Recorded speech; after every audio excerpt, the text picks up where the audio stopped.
ఆకలిగా ఉందన్న పిల్లల కోసం ఒక మహిళ బేకరీలో కొని తీసుకువచ్చిన కర్రీ పఫ్ తింటుండగా అందులో పాము కనిపించడంతో హడలిపోయారు.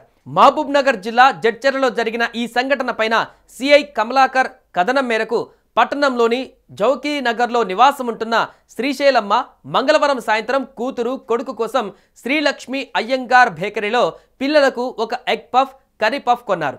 ఇంటికి తీసుకువెళ్లి తీరికగా కూర్చొని కర్రీ పఫ్ను తింటుండగా ఫస్ట్ టేస్ట్లో ఏదో తేడా అనిపించింది. నెక్స్ట్ పంటికి ఏదో గట్టిగా తగిలింది. దీంతో ఏంటా అది అని కర్రీ పఫ్ను తెరిచి చూసి బెంబేలెత్తిపోయారు. పఫ్లో చనిపోయిన చిన్న పాము కనిపించింది. దీంతో ఒక్కసారిగా భయాందోళన చెందిన తల్లి శ్రీశైలమ్మ కర్రీ పఫ్ను తీసుకొని అది కొన్న బేకరీ దగ్గరికి వెళ్లి చెప్పారు. అయితే తమకు వచ్చిన కూరగాయలలో చనిపోయిన పాము ఉండి ఉంటుందని బేకరీ నిర్వాహకులు నిర్లక్ష్యంగా సమాధానమిచ్చారు. దీంతో బాధితురాలు తన భర్తతో కలిసి పోలీసులకు ఫిర్యాదు చేశారు. బాధితుల ఫిర్యాదు మేరకు కేసు నమోదు చేసుకుని ఫుడ్ సేఫ్టీ అధికారులకు సమాచారం ఇచ్చామని సీఐ తెలిపారు.